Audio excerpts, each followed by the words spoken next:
song, for a while. I'll give you a heart for a moment sublime. Right from the start, we'll have a grand time. Good evening, ladies and gentlemen. This is Rudy Valley welcoming you to another Seal Test program. Tonight we're looking forward to having a lot of fun because in our midst is a favorite crony of ours, Groucho the Marx. Hello, Rudy the Valley. What goes on here besides you? You do, Groucho, in a minute. Brilliant repartee, Valley. And tell me, who is this grotesque-looking creature approaching? Groucho, that's John Barrymore. John Barrymore? You didn't tell me he was going to be here tonight. What time does the next train leave for Glendale? Not soon enough. Valet, do I have to put up with this weird Marxian creature? Weird? Weird? Is the pot calling the kettle weird? Marx, I haven't seen anything as weird as you since I was in Catalina in the glass-bottom boat. Barrymore, it's a wonder that a man with your experience can stand up here and say a thing like that. In fact, it's a wonder that a man with your experience can stand up at all.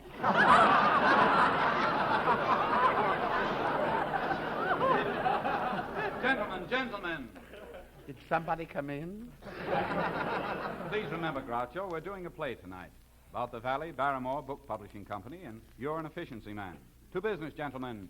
To business. The job of printing books is not as easy as it looks. It is a buzzing hive of commerce in activity. Phones are ringing, people yelling, keep on buying, keep on selling. There's no telling, cause things move with such rapidity. Let's get rid of what we've got, but then again on second thought, let's buy some more. The stuff is hot, we heard a rumor. We met a man who knows a guy who has a pal from Sigma Chi, who says that now's the time to buy the books of Boomer. We'd like you to get acquainted with two men who've long been rated as the big tycoons of Books Incorporated.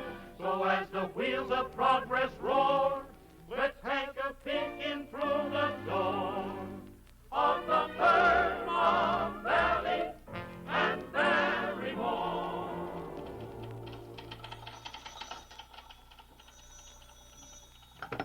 Hello, Valley Barrymore Book Publishing Company.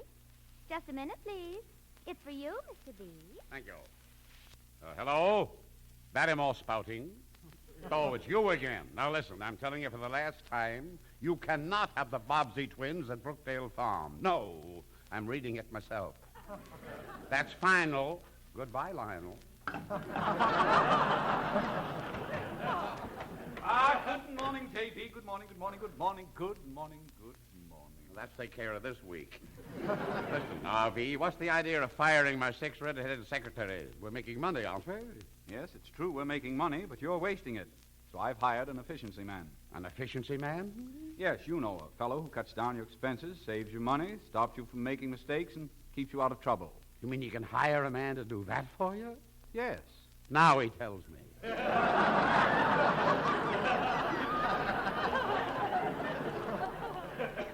Tell me, Valet, where did you get this efficiency expert? From the terribly efficient efficiency agency. They promised to send a man over this afternoon. They say he's terribly efficient. Or was it efficiently terrible? Good morning, boys. Good morning. Am I late? All right, let's get to work. Spread some sawdust on the floor, clean out the icebox, and hang out a few more lamb chops. This is no way to run a butcher shop. Butcher shop? Who are you, I ask, fearing the answer? I'm your new efficiency expert, J. Thorndike Marks. The J stands for G, the G stands for my girl, and she stands for plenty. Pass me the salt. My back is killing me. Listen, my garrulous gargoyle. Come. We've no time for flattery. Let's get to work. G. Thorndike Marks is on the job, and something must be done. You see in my bosom a wonderful motto, and though you may say that it isn't so hotto, I must insist that something must be done.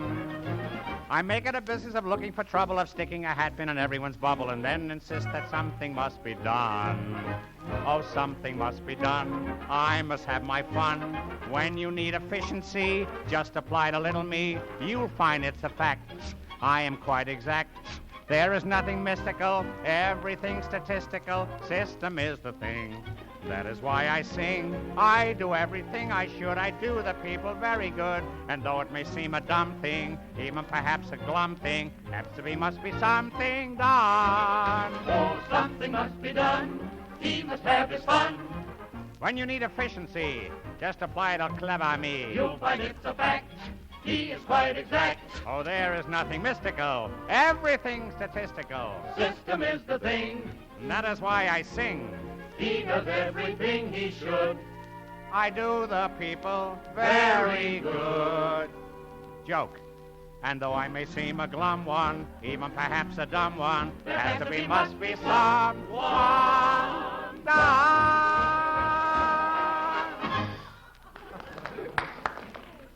Well, gentlemen, there you are. Something must be done. What are those books doing over there? Fine way to run a butcher shop. Mr. M., I'll have you know that this is not a butcher shop. I'll have you know it is a bookshop. I'll have you know. I'm Rudy Valley, and this is John Barrymore. He'll have you know. Yes, and what makes you think we're butchers? I listened to last week's show. Well, let's get down to work. We've got to save some expenses around here. Tell me, how do you get your messages in this place? By telephone, of course. I thought so. Strictly elementary. Tear out the telephones and replace them with a carrier pigeon. And why, pray, a carrier pigeon? Why, it's cheaper, faster. You don't have to bother with the repairs. And the only bill you get at the end of the month is the bill on the end of the pigeon. And if things get too tough, you can always eat the end of the pigeon. But Valley. be sure you eat the right end.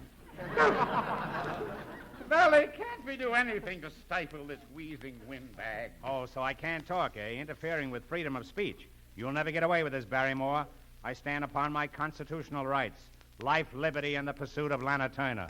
But, Mr. Marks, sir, don't you think you'd better start off by examining our books, pray? I imagine you wanted to take a look at our credits and debits. Credits and debits? Oh, of course. I remember them well. Credits and debits. It used to be credits, debits, and Schwartz. Yeah. They did a juggling act in Brooklyn. What has juggling got to do with our books? I don't know. As What if they I did in didn't Long know. Island, I never find out. How a couple of boys like you can make a living out of this business is beyond me. Next thing I know, you'll tell me you even pay your income tax. Of course we do, don't you? Me? Pay income tax? I should say not. Not with my system. Never paid a cent of income tax in my life. Hello? Okay, Warden, I'll be back at 3 o'clock. Marks, we hired you for efficiency, and I think it's time you started to effish. Yes, start fishing, you fatuous fish. Oh, John, dear, I wish you felt the same way about me. Laugh, sneer, you mocking magpie. As Shakespeare, the immortal bard, once aptly said, thou shalt be whipped with wire and stewed in brine, smarting in lingering pickle. Brian? Pickle? Barrymore, I'll make you eat those words. You eat the words and I'll eat the pickle. Why, you dithering dolt? Here we go again. You question the reading of a Shakespearean line by J. Titus Fulvius Flaccus Barrymore. Titus is right. Not tonight. Whose Hamlet falls to Broadway tonight?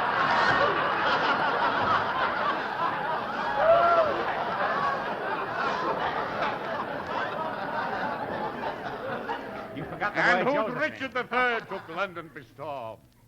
Barrymore, this is hardly the time for a weather report. Cyclone, storm. Must have been during the reign of Queen Victoria.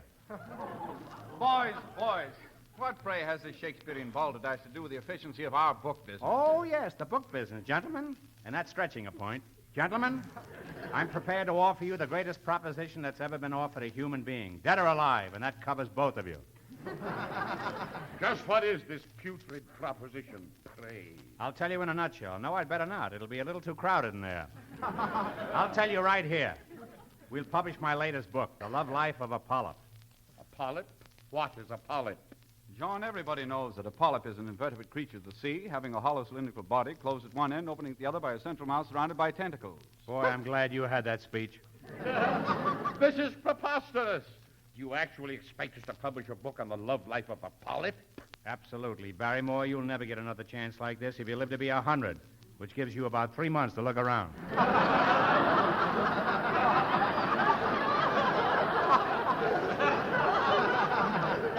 John, I think this is a great idea. We make a lot of money out of these polyps. Why, you can't be serious about wanting to publish a book on the love life of a polyp. And why pray, not pray? Never mind the pig Latin. Forget about polyps. Don't mention polyps. I hate polyps. How do you feel about Madeline Carroll? Oh, I like her. Well, she likes polyps.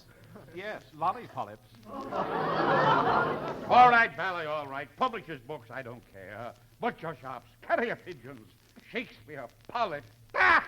I'm going mad. Wait, I'm going with you.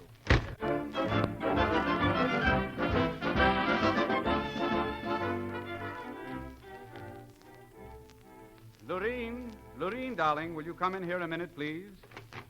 Rudy, who was that strange man who just ran out of the office? That's our new efficiency man.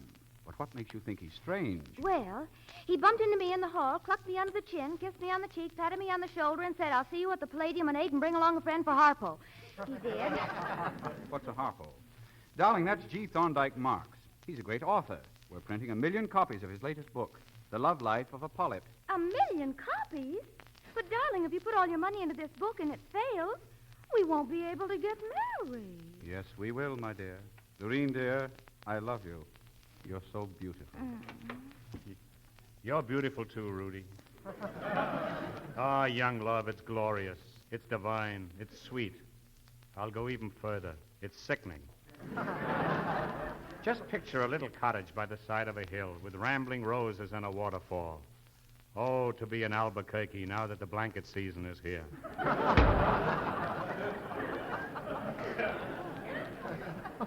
Darling, do you think it's quite safe to trust that man so far? Yes, so far, but not much further. Lureen, do you know what a polyp's got that Madeline Carroll hasn't got? Pass me the paper clips. My feet hurt. Rudy, what are you saying? Oh, I'm terribly worried. That doesn't sound like the Rudy Valley I know. Doesn't it? Does this? Made up my mind. This is love at last. Made up my mind. Giving up the past. Now that I find that living is such a bore without the one that I adore forevermore. I've made up my mind. Let the bells ring out. Your hand in mine. Let the preacher shout. Do you take each other to live like your father and mother? Why, yes, we do. We've just made up our mind.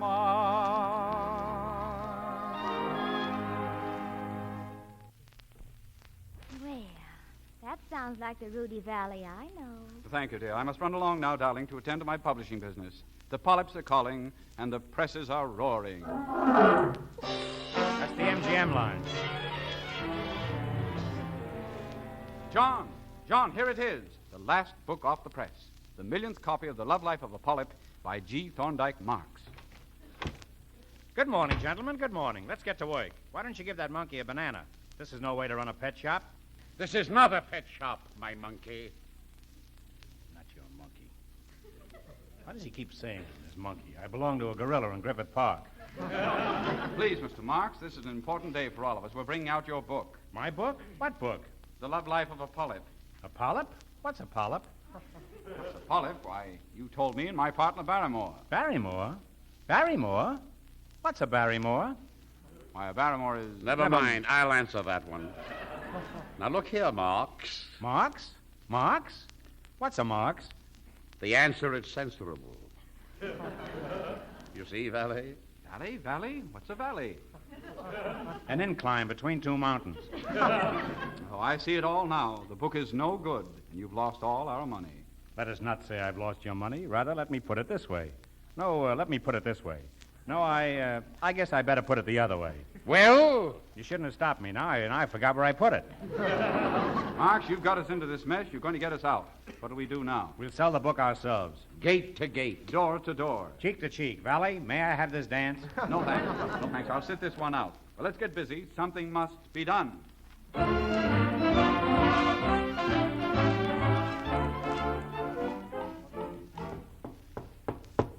Egad. I can just see the look of surprise and adoration when this little housewife opens the door and finds not a mere house-to-house salesman, but the great profile, John Barrymore, upon her doorstep. Well?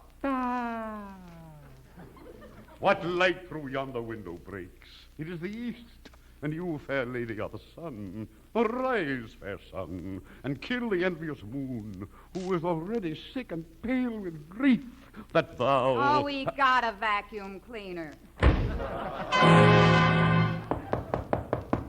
there's one thing I must remember. I must put my foot in the door. Get my foot in the door. Put my foot in the... Well? Madam, I'm Rudy Valley. I'll give you a smile. Now what do you want? Just wanted to get my foot out of the door.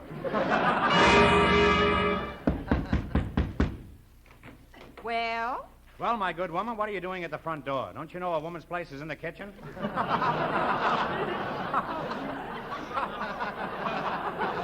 What are you trying to do? Twist an old cliche? Or am I trying to cliche an old twist? What do you want? I have here a book I wrote, very educational for children. Have you any children? Yes, I have 16 children. 16 children? Goodbye. Wait, what about the book? You haven't got time to read.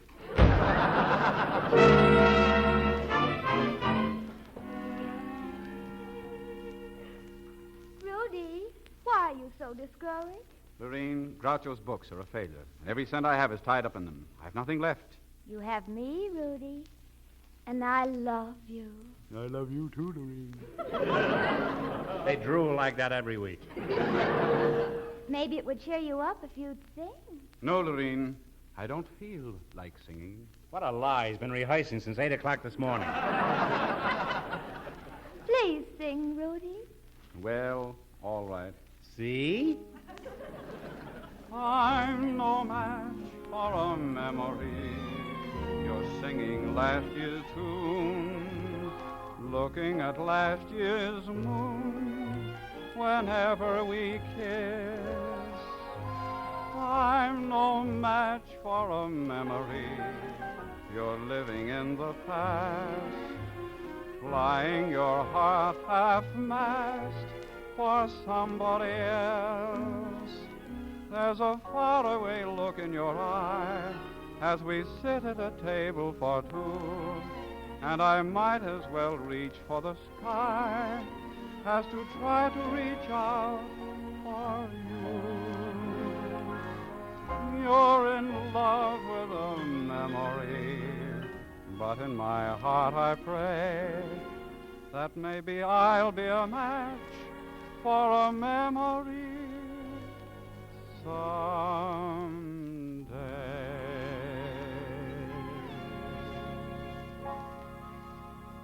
Oh, Rudy, that was so lovely.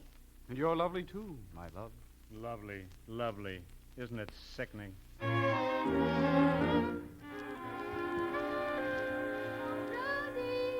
Yes, Lorene? Rudy, I have an idea how you might dispose of that book which that fake efficiency expert Groucho Marx wrote called The Love Life of a Polyp that nobody will buy, which you and John Barrymore printed 1 million copies of using all the firm's money that we were going to use to get married on, so now we can't get married unless you sell the books. I have. Now that you've laid that egg and planted the story, what is your idea, Lorene? Well, my aunt, Penelope Updike, has $20 million, and though she's quite ugly, she'll buy anything. Why don't you sell her the books? Lorene, that's a great idea. Penelope Updike, here I come. Where did Rudy go? He went to see my aunt, Mr. B. You see, she has $20 million, and I thought... $20 million? Yes.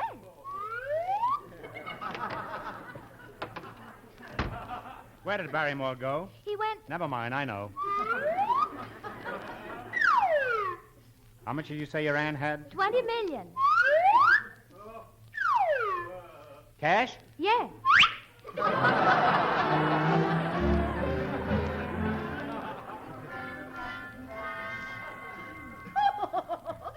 Valley, are you asking me to buy all those books? Oh, yes, ma'am. 1,000,000 beautiful books. Reading time, 67 years, 12 minutes. 1,000,000 books?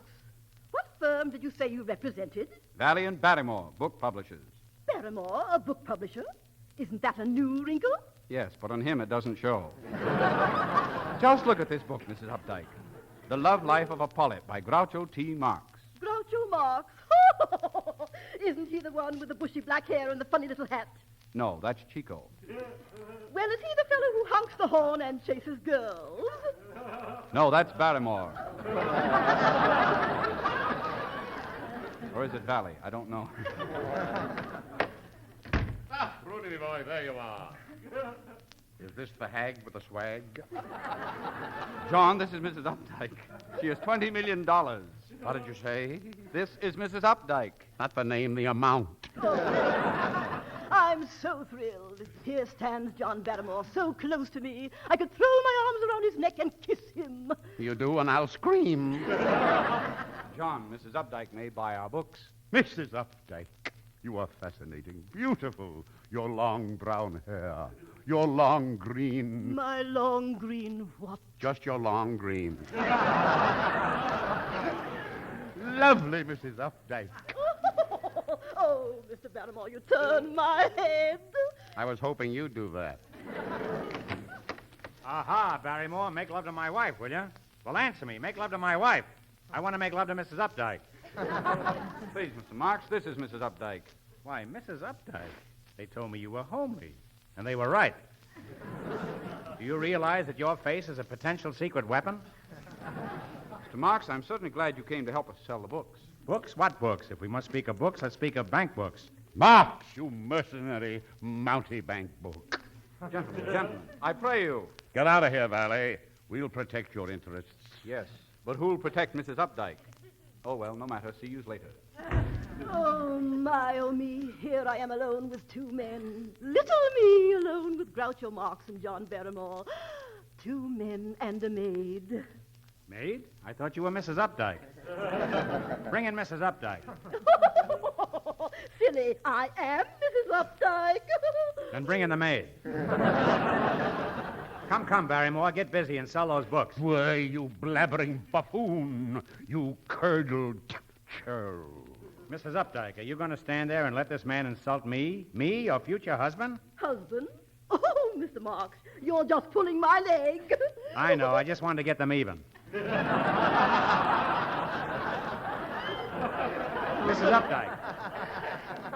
Mrs. Updike, have I ever told you that you're beautiful, you're gorgeous? Why, no, you haven't. Well, I'm going to tell you just as soon as I get a $5 deposit. Marx, hold your tongue. You are speaking of the woman whose money I love. Isn't she sweet? See how she leans her cheek upon her hand. Oh, that I were a glove upon that hand, that I might touch that cheek.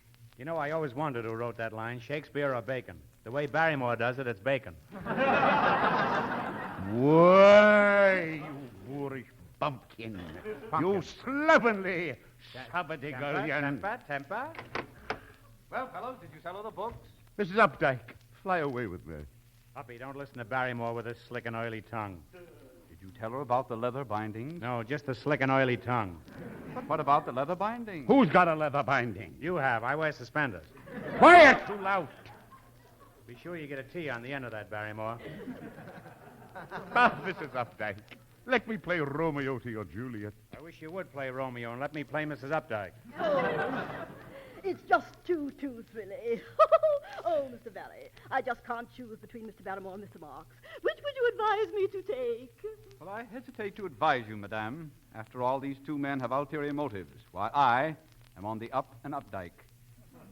It's easy to see we're not going to get anywhere until we get rid of Valley. And we're not going to get rid of Valley until we get rid of the books. Come on, Dikey, make with the checky. But what can I do with 1,000,000 books? Get yourself a bookworm. A bookworm? I'll bring you one in an apple tomorrow. All right, I'll take the books. Then it's a deal, Mrs. Updike? Yes, here's my check. Well, that was a quick swindle. Oh, it's wonderful. It's so wonderful. I must tell Lorene the great news. I'm off. A fine time to confess. Well, come on, Jonathan. All right. Let's go, Groucho. Oh, wait. You can't go and leave me. Don't you realize that you are the men I love? Barrymore, she loves us. Mox, she loves us. Yeah, ain't it sickening?